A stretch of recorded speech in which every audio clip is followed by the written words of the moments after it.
জীবনে সবাইকে ক্ষমা করবেন, শুধু 2 ধরনের মানুষকে দ্বিতীয়বার কখনো সুযোগ দেবেন না। নাম্বার 1, যাদের ডাবল ফেস, মানে অন্য জায়গায় কথা লাগিয়ে বেড়ায় আর নিজেকে ভালো রাখার জন্য প্রচুর পলিটিক্স করতে থাকে। এই ধরনের মানুষগুলো কিন্তু খুব ভয়ানক। এটা হতে পারে আপনার পরিবারের মানুষজন বা বাইরের মানুষজন। এই ধরনের মানুষকে কখনো দ্বিতীয়বার সুযোগ দেবেন না। যাদের ডাবল ফেস, মানে আপনার সামনে এসে সবসময় তারা ভালো সাজবে, কিন্তু অন্য কারোর সামনে, অন্য কারোর কাছে গিয়ে আপনার নামে বাজে কথা বলবে, বাজে মন্তব্য ছড়িয়ে বেড়াবে।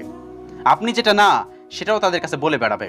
এই ধরনের মানুষগুলো থেকে সবসময় দূরে থাকবেন, কারণ এই ধরনের মানুষগুলো বিষাক্ত। এই ধরনের মানুষগুলো সাপের থেকেও বিষাক্ত, গিরগিটির থেকেও বিষাক্ত, কারণ এরা ক্ষণে ক্ষণে রং বদলায়। কারণ ওই যে এদের ডাবল ফেস। জীবনে সবাইকে ক্ষমা করবেন, কিন্তু এদেরকে কখনো দ্বিতীয়বার সুযোগ দেবেন না।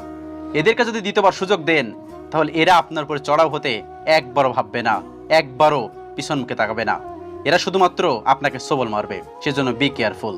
আর নাম্বার 2, যাদের দরকার পড়লেই আপনাকে মিষ্টি কথা বলে